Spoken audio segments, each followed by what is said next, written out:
Hello, my name is Pete Ashby and thank you very much for looking at this short video on your next team away day. I'm picturing you as a chief executive. You told the team a while ago that you want to have an away day off-site when you really discuss the next year and how you're going to improve performance. It's coming up in a few days' time. You think, oh my God, I haven't prepared for it. I've got to get my mind around it. I've told them I'm coming up the agenda. I'm doing it myself. What do I do? And I want to suggest to you 5 headings as a rough structure for your session, for your away day, where each heading is the lead in to 1 or 2 key questions for you to ask your team. And I'm thinking very much it's a questioning mode. You are drawing them out, you're first relaxing them, and then as it goes on you are stretching them and really focusing on team ambition and driving up performance over the next year. So 5 headings, and the first heading I want to suggest to you to get the discussion underway is looking back over the last year and looking at our best and worst moments. Okay, now I think for this first few minutes of your away day, it's really important that you establish for the team this is different from your traditional team meetings. And you are there, you're asking questions, you're leading a process of the team together trying to understand how you work together at the moment and how you can work together better in the future.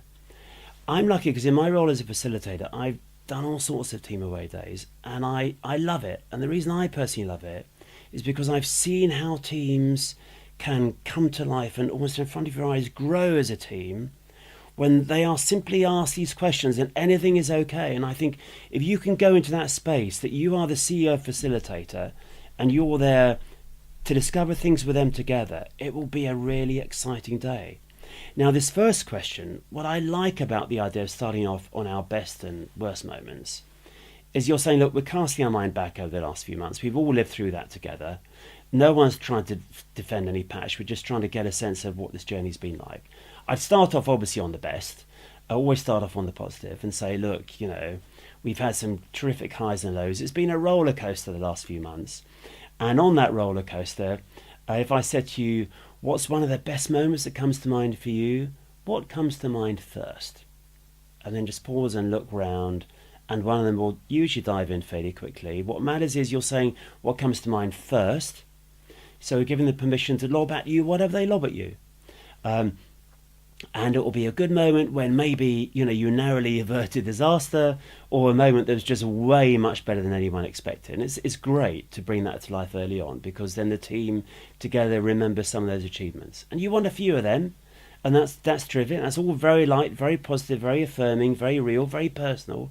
Saying, okay, that's great. And one of the reasons they're so damn good is because we had a few horrendous moments when someone thought, oh my God, we're glad to, you know, get to the end of that day and never relive that one. What was one of the worst moments that we just need to remind ourselves of, that we've lived through together and come out the other side of? So you're very relaxed in asking the question, and you want to be relaxed because you want them to remind each other of some pretty horrendous stuff you went through. And we know the lows always make possible the highs.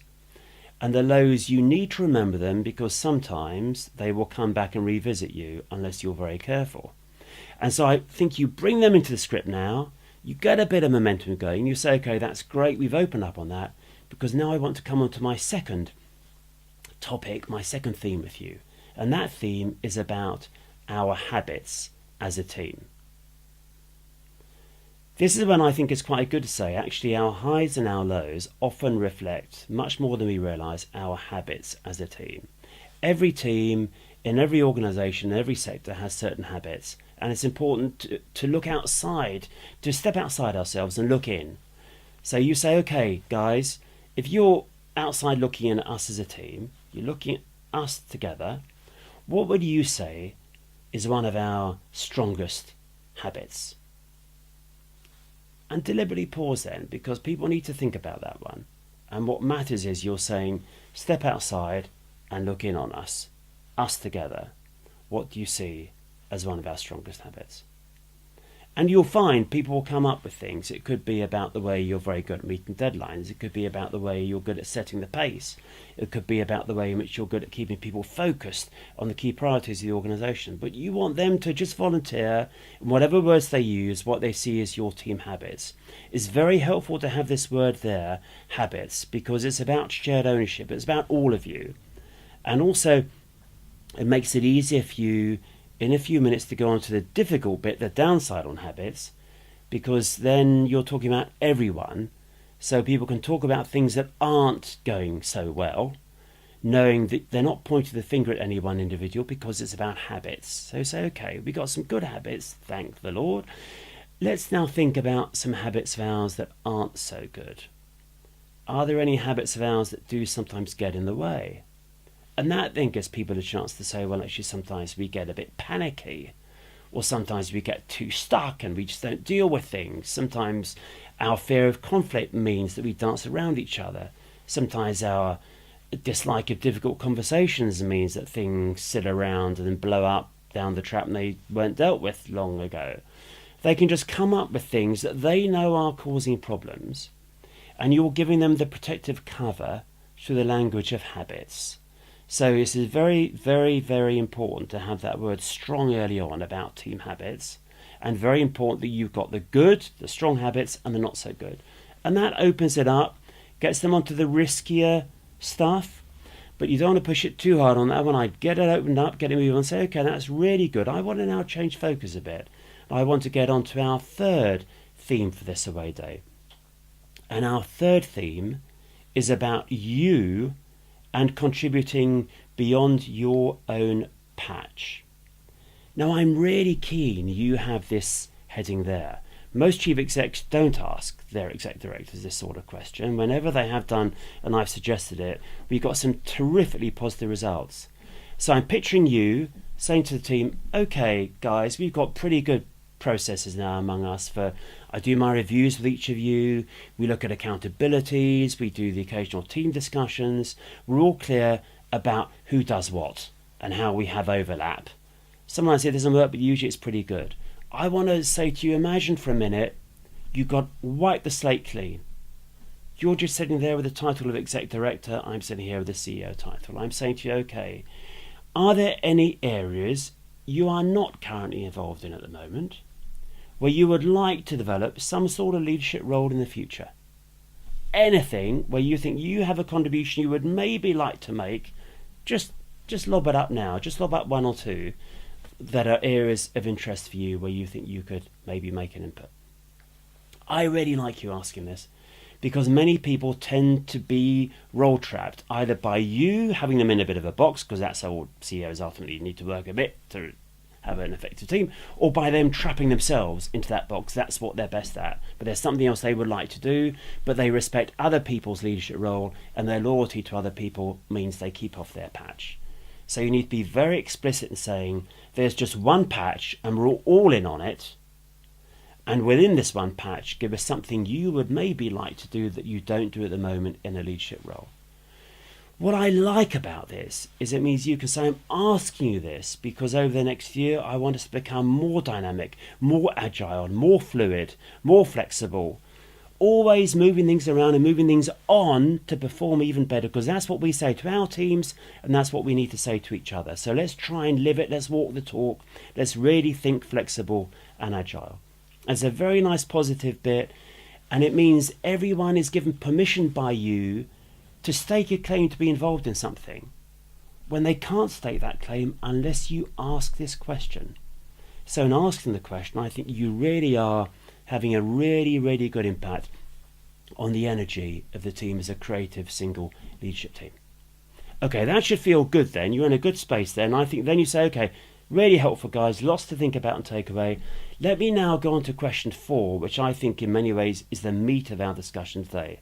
And question 4 is about improving team performance through challenging leadership behaviours. Okay, this is absolutely key when I think you say, we've discussed a bit the journey we've been on, we've had some great highs, we've had some lows, we're not going to go back there. We know highs and lows are partly about habits, we've discussed a bit about our habits as a team. We've discussed a bit how our roles can move on and our responsibilities can move on, so we're genuinely sharing more as a single team. What I want us to discuss now is how we can challenge some of our own leadership behaviours and those of others within this team.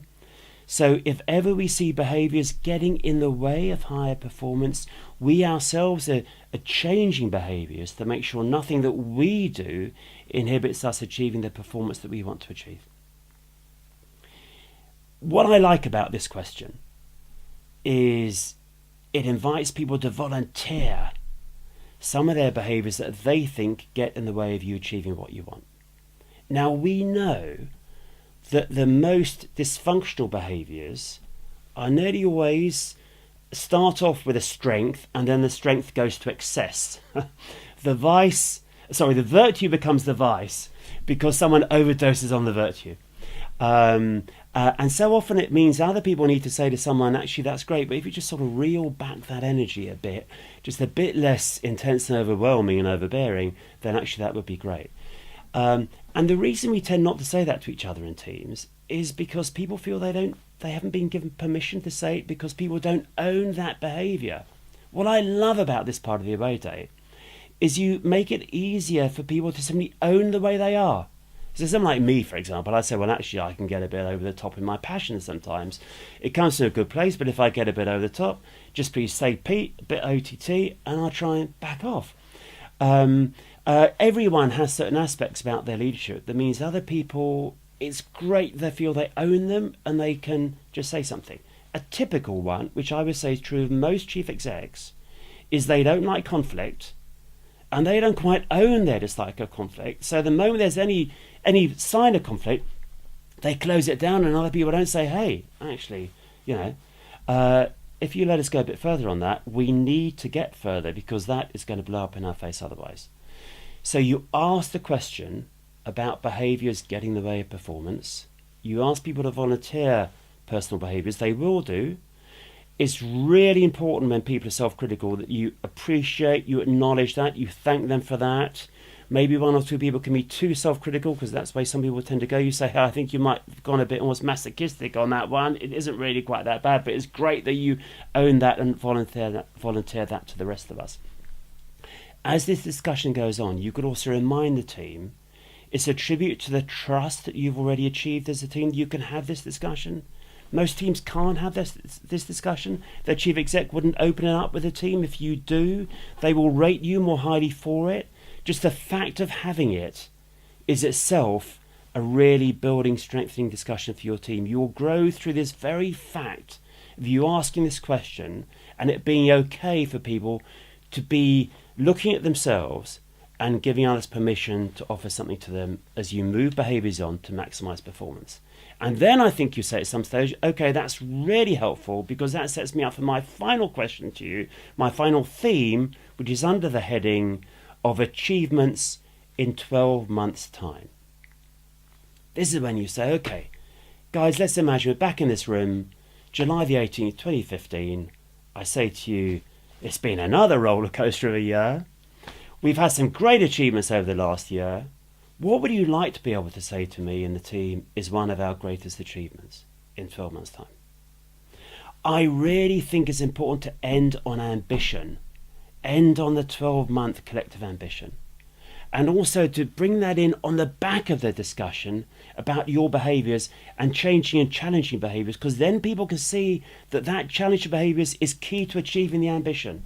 And that means you end on the high, you end on the sense of what you together want to make happen. And you've got in your mind so clearly the linkages between behaviour and achievement, ambition and performance. They are there. So the last one could be very positive. They got you taking notes, they got you going through that, and then at the end you say, so much has come out, you need to sleep on it, you need to reflect on it, you will work on it together as a team.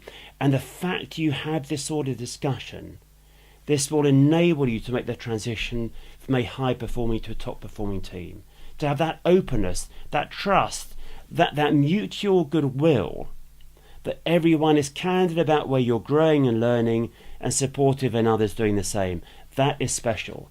That makes it really worth giving that prepping time, the thinking through time on your part, You're the CEO who at the Away Day is the facilitator, the driver, the encourager, the affirmer, the prober, the questioner, the challenger, taking them to that new place of shared resolve to achieve those ambitions for 12 months hence. I really hope this has been helpful. If you use it, have a terrific Away Day. Please give me feedback. Thanks ever so much. Thank you.